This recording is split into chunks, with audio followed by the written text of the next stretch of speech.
क्या करना पड़ेगा मुझे कि आरोह मम पृष्ठम, मेरी पीठ पर चढ़ जाइए। पीठ पर चढ़ जाऊं फिर क्या लेके चल दूंगा मैं, राम जी के पास पहुंच जाऊंगा, समुद्र के पार कर जाऊंगा।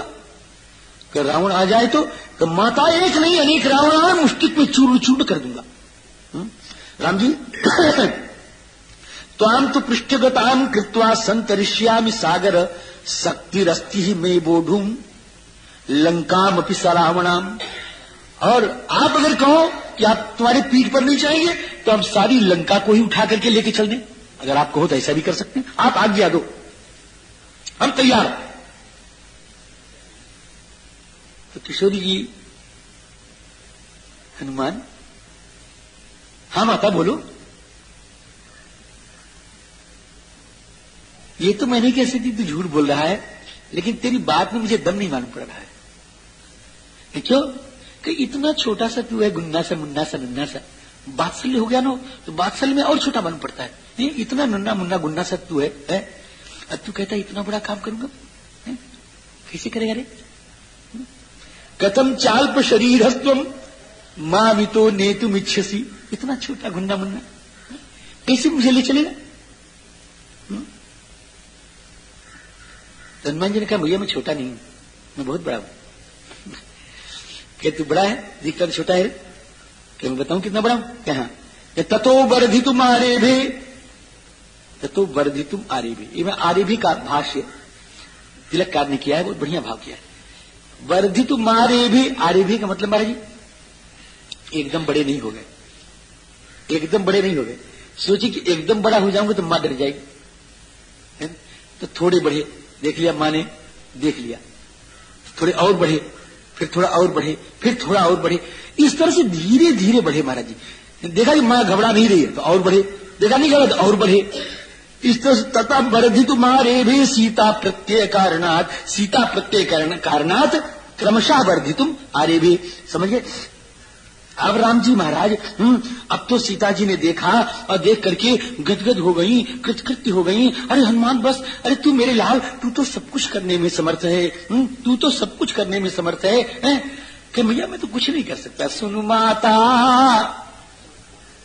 शाखा मृग, भैया मैं तो बंदर हूं,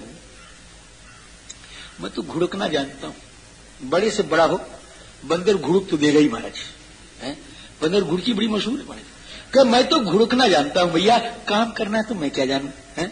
सुनु माता शाखा मृग नहीं बल बुद्धि विशाल, लेकिन तेरे स्वामी का प्रताप बड़ा विलक्षण है। प्रभु प्रताप ते गरुड़ ही खाय परम लघु ब्याल, गरुड़ को सांप खा सकता है भैया। प्रभु प्रताप ते गरुड़ ही खाई परम लघु ब्याल, मन संतोष सुनत कपिवानी, भगति प्रताप तेज बल सानी। के ठीक है तू ले तो चल सकता है मेरे को, मेरे विश्वास हो गया, मुझे अत्यंत विश्वास हो गया, लेकिन हे हनुमान आने वाला युग यही कहेगा कि राम जी के पत्नी को रावण हर ले गया और इतने महीने राम जी रहे, ले आ नहीं सके, आखिर में हनुमान जी को ही लाना पड़ा। तो हे हनुमान तुम्हारी कीर्ति का संवर्धन तो हो जाएगा, लेकिन मेरे प्राणप्रिय की कीर्ति का संवर्धन नहीं हो पाएगा। असली शिष्य कौन है, असली पुत्र कौन है, असली सेवक कौन है, असली पत्नी कौन है? जो अपने स्वामी का, अपने गुरु का, अपने पति का, अपने पिता का कीर्ति संवर्धन करना चाहे, अपनी कीर्ति का बलिदान करके भी अपने स्वामी की कीर्ति का जो संवर्धन करे, वही सचमुच सेवक, स्वामी सेवक, पत्नी वगैरह वगैरह है, भक्त है। तो हे हनुमान जी महाराज हमने बहुत दुख सहा है और भी दुख सह लूंगी, लेकिन दुख सहने के बाद भी अगर रघुनंदन की कीर्ति विवर्धमान होती है तो मैं सर्वथा दुख सहने के लिए तैयार हूं। और हनुमान तुम जाओ और राम जी को ले आओ। राम जी मामितो यदि रामो दशग्रीवम इह हत्वा सराक्षसम मामितो गृह्य गच्छेत तस्य सदृशम भवेत। इसलिए ऐसा चाहती हूं मैं। श्री हनुमान जी ने कहा माता अब मैं जा रहा हूं, और कुछ कहना हो? तो माता ने कुछ संदेश दिया कि माता और कुछ, कि तू बता तेरी कोई इच्छा हो तो। कि मम्मी मेरी इच्छा तो तेरी कृपा दृष्टि से ही पूर्ण हो गई है? कुछ और चाहता है तू कि भैया और कुछ तो नहीं चाहता, लेकिन जैसे राम जी ने दिया था ना उसे आप भी कुछ दे दें तो हम बता दें कि किशोरी जी ने दिया है, माता जी ने दिया है। हाँ हाँ जरूर दूंगी, समझे ना। तो एक चूड़ामणि थी महाराज, उसको बहुत छिपा के रखा था, और छिपा के रखा था, उसको किशोरी जी ने निकाला और निकाल के अभिज्ञान दे दिया है। तो अभिज्ञान का मतलब मैंने बताया था आपको, है ना, कि जिससे परिचय मिल जाए उसको कहते हैं अभिज्ञान है। अभिज्ञायते अनेन इति अभिज्ञानम। तो अब राम जी तो कहे सुन हनुमान के, हाँ कहीं एक बात बताऊं क्या, हाँ कि ये सब अभिज्ञान तो फीके पड़ जाएंगे, तुम मुद्री भी मुझको दे देते और जो मैंने पूछा था वो न बताते तो मैं तुमको राम भक्त नहीं समझती। गोस्वामी जी तो रामचरितमानस से बिल्कुल साफ लिखा है कि महाराज वो मुद्रिका आ गई फिर भी विश्वास नहीं हुआ। हाँ मुद्री फेल हो गई, तो राम जी मुद्रिका फेल हो गई, राम जी कथा ने विश्वास किया। देख लीजिए गोस्वामी जी का ग्रंथ में देख लीजिए, पहले मुद्रिका आई है और बाद में कथा जी आई। तो मुद्रिका जी तो फेल हो गई और कथा जी ने ठाकुर को मिला दिया। तो इसी प्रकार से श्री किशोरी कह रही हैं कि हे हनुमान, मुद्रिका लाने के बाद भी अगर तुम रामचरित्र न सुनाते तो तुम मेरे विश्वास पात्र न बन पाते। उसी प्रकार मैं चूड़ामणि दूंगी तो चूड़ामणि का अभिज्ञान भी तुम्हारे लिए बहुत पूरा नहीं होगा, वो कुछ कम ही रहेगा। श्री राम यह भी तो सोच सकते हैं कि कोई मार करके दे दिया हो। तो फिर कब मैं तुमको ऐसा अभिज्ञान दे रही हूं कि जैसा अभिज्ञान कोई दे नहीं सकता है और मुझको छोड़ के कोई बता नहीं सकता है। एक ऐसा चरित्र है कि जिसको आज तक अभी कोई नहीं जानता, आज उसका उद्घाटन कर रही है। वो उस चरित्र को मैं जानती हूं और मेरे प्राणप्रिय जानते हैं, और कोई अन्य लक्ष्मण जी भी उस चरित्र से अभी अभिज्ञ नहीं है। क्या तो जयंत की कथा सुनाई महाराज जी, जयंत की कथा सुनाई है। जयंत अब बड़ी लंबी चौड़ी कथा है महाराज, जयंत की कथा सुनाई कि उसने मेरे को चोंच मारा, मुझे चोंच मारा, कहा मारा भगवान जी ने, मुझे चोंच मारा है ना, और चोंच मार के भगा। और राम जी ने जब देखा कि रक्त बह रहा है तो राम जी ने उस जयंत को, वो था महाराज इंद्र का लड़का और 10,000 हाथी का बल उसके पास था, वो साधारण भी नहीं था है? तो जब जयंत चोंच मारा तो राम जी ने एक सीख लिया हो, सीख समझते हैं, सीख एक सीख लिया और सीख को रखा धनुष पर, और धनुष पर रख करके उसमें फूंक दिया ब्रह्मास्त्र को, है ना। हाँ प्रेरित सीख धनुष सायक, सीख सायक धनुष, सीधे सीधे अर्थ करोगे तो गड़बड़ जाएगा। सीख सायक धनुष संधाना, सीख धनुष सायक संधाना।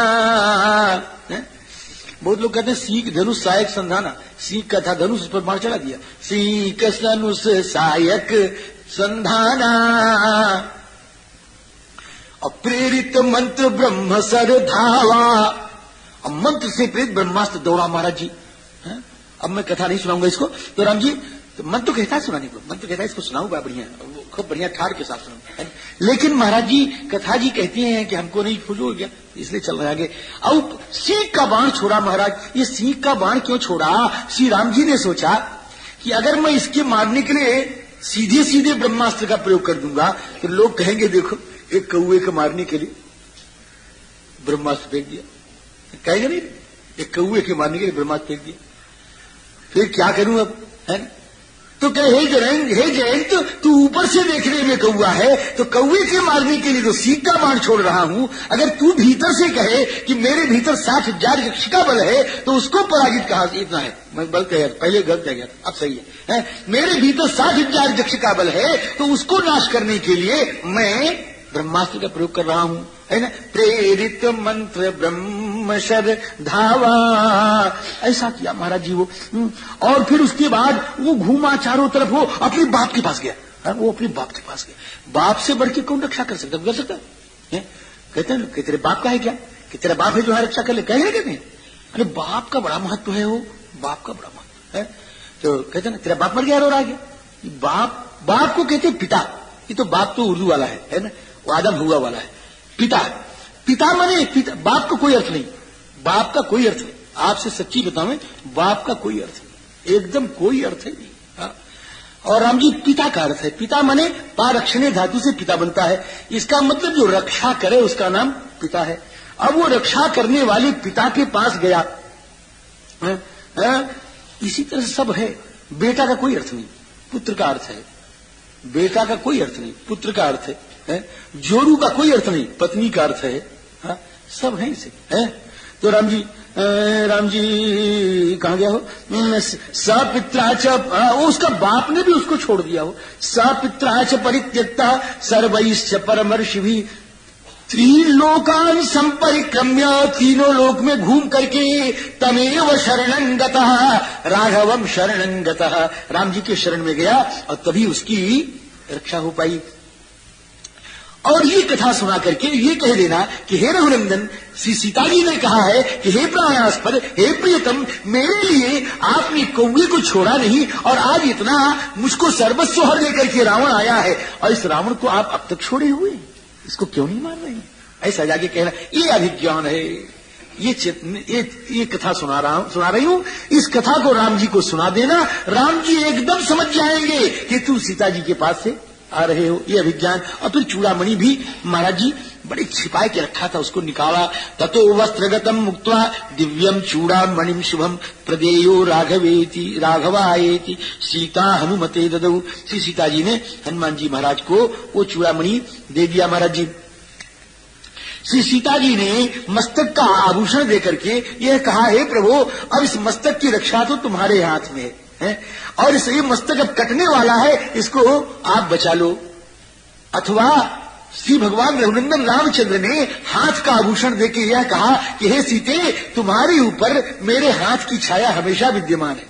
तो श्री सीता ने मस्तक का आभूषण देके यह कहा, हे प्रभु, आपके चरणों में मेरा मस्तक हमेशा विद्यमान है। राम जी इस प्रकार से यह प्रसंग हुआ और श्री सीता जी ने संदेश दिया कि हे हनुमान, एक संदेश कह देना। ये श्लोक बड़ा बढ़िया है महाराज जी। क्या श्लोक है कि यथाच स महाबाहु माम तारयति राघव अस्मात् दुखाम्बु संरोधात् तुम समाधातु महर्षि। हे हनुमान, अब तुमसे कह रही है, ये राम जी के लिए संदेश नहीं है, ये तुमसे कह रही है कि जिस तरह से महाबाहु श्री राम मुझको तारें, अर्थात मुझको दुख से छुड़ावें, लंका से ले जाएं। कहां से निकालें? अस्मात् दुखाम्बु संरोधात्, एक समुद्र में मैं डूब रही हूं। अम्बु संरोध का मतलब महाराज जी, जिससे अम्बु का संरोध किया जाए उसका नाम है अम्बु संरोध, अर्थात समुद्र। तो अस्मात् दुखाम्बु संरोधात्, इस अम्बु संरोध से हमारी भगवान जिस प्रकार रक्षा करें वैसा तुम समाधातु महर्षि है। और तुम समाधातु माने अनुकूलयितुम समर्था, आप अनुकूल, भगवान जिससे अनुकूल हो जाए मेरे ऊपर, वह कृपा करें आप। यथाच स महाबाहु माम तारयति राघव अस्मात् दुखाम्बु संरोधात् माम समाधातु महर्षि। इस प्रकार से जाकर के आपसे रघुनाथ जी को मेरा संदेश देना, ऐसा श्री हनुमान किशोरी जी ने कहा। और भी बड़ा संदेश है और संदेश को देकर के हनुमान जी महाराज को आशीर्वाद दे रही किशोरी जी कि इदम चति ब्रह्मशोक वेगम रक्षोभिरेभि परिवर्षणंच ब्रूयास्तु रामस्य गतः समीपम। राम जी के पास जाकर के सब कहना, क्या कहूंगा? इदम चति ब्रह्मशोक वेगम, ये मेरे शोक का जो तीव्र वेग है इसको भी जाके कहना। रक्षोभिरेभि परिवर्षणंच, अरे राक्षसियां और राक्षस मुझको किस प्रकार भर्सना करते हैं, गाली बकते हैं, अपशब्द कहते हैं, ये भी सुनाना। ब्रूयास्तु रामस्य गतः समीपम, और हे लाल जी, अब मैं तुमको आशीर्वाद दे रही हूं। एक पंक्ति में आशीर्वाद है, एक चरण में कि शिवश्च ते ध्वास्तु हरिप्रवीर, हे हरिप्रवीर ते अध्वाः शिवस्तु अव्याहत गति ही भवतु, तुम्हारी अव्याहत गति हो जाए। शिव माने अव्याहत गति हो जाए। हनुमान जी महाराज भगवती जनकनंदिनी श्री राम की, श्री किशोरी जी की आज्ञा लेकर के, आशीर्वाद लेकर के दिशम ह्युदीचीम मनसा जगाम, उत्तर की तरफ चल दिए, लेकिन शरीर से नहीं, मन से चले उत्तर की ओर। शरीर से तो अभी वहीं पर हैं, शरीर से सोचते हैं हनुमान जी महाराज कि मैंने जनकनंदिनी जी का दर्शन कर लिया, जनकनंदिनी जी का दर्शन कर लिया, जनकनंदिनी जी का दर्शन कर लिया, जनकनंदिनी जी का दर्शन कर लिया, जनकनंदिनी जी का दर्शन कर लिया, जनकनंदिनी जी का दर्शन कर लिया, जनकनंदिनी जी का दर्शन कर लिया, जनकनंदिनी जी का दर्शन कर लिया, जनकनंदिनी जी का दर्शन कर लिया, जनकनंदिनी जी का दर्शन कर लिया, जनकनंदिनी जी का दर्शन कर लिया, जनकनंदिनी जी का दर्शन कर लिया, जनकनंदिनी जी का दर्शन कर लिया, जनकनंदिनी जी का दर्शन कर लिया, जनकनंदिनी जी का दर्शन कर लिया, जनकनंदिनी जी का दर्शन कर लिया, जनकनंदिनी जी का दर्शन कर लिया, जनकनंदिनी जी का दर्शन कर लिया, जनकनंदिनी जी का दर्शन